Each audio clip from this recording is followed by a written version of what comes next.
Holiness without which no man shall see the Lord.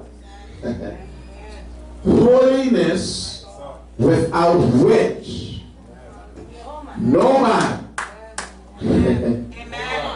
Holiness, Pastor Anna. And so we have to recognize and understand that all of the things that we do in church and call church means nothing to God. But God is looking for an individual that he will find without spot, without blemish, without wrinkle. He's looking for an individual that does not compromise day with night, nor darkness with light. He's looking for an individual that will plumb the line. He's looking for an individual that will stand up and say, to God be all glory. You got to recognize and understand, gone are the days where we think church is God and God is church. But can I tell you the truth? God is not church. And church is not God. How do we get our society out of what is in? How do we get our church? How do we get our home? Live holy. Holiness is a word that when the church hear it now, we ask the question, what is this? We laugh at those old-time saints that used to come to the house of God with much reverence for God, that they wore their skirts down to their ankle, covered their hair. Now because we've caused holiness to go out, we come in God's presence any way we like. Even the scripture says, they that worship me must worship me in spirit, in truth, and in the very beauty.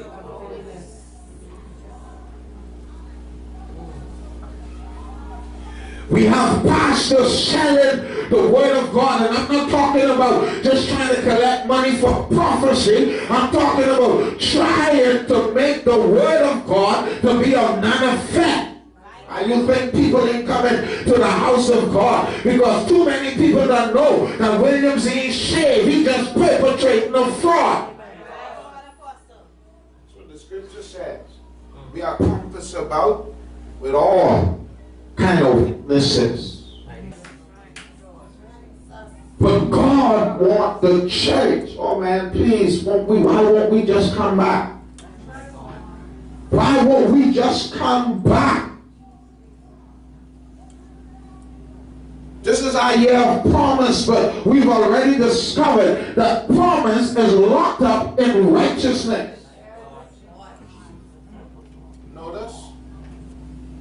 Much churches don't preach that. You remember back in the day they used to call it them fire and brimstone messages. You don't preach that no more because we discovered that it was causing folk to stay home from church.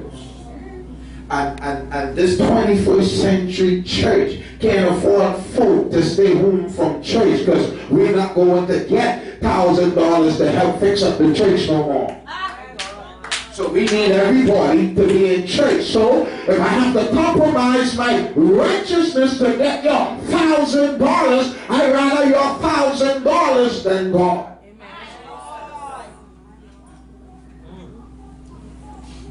He said, come back. We make light of the fact, and I'm still closing, we make light of the fact that when we were younger, we used to be in church all the time. Now I see why our foreparents had a vision of this day. And this is the word coming alive, says, train up a child.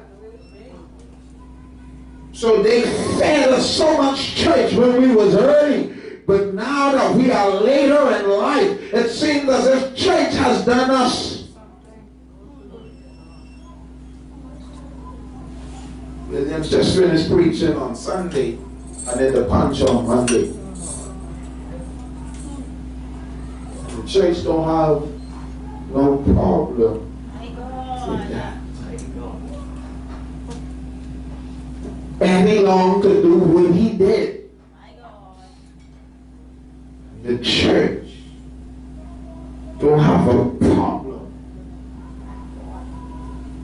with that.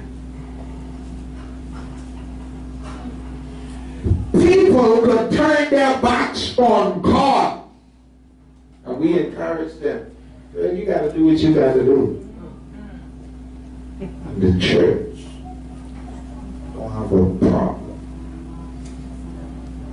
Old mothers of the church, when they found out that you was trying to take your hand, or as they used to say, stay your hand out of God's hand, they used to be at your house 24/7 telling you, do whatever you want, but don't leave God. Amen. Now this dispensational church telling the folk, you can leave him, he alright, because he understands he is a forgiving God. Holiness. I cried this morning. I'm talking about literally. When God said, right here in the streets of Grand Bahama, we're going to have our streets washed with blood.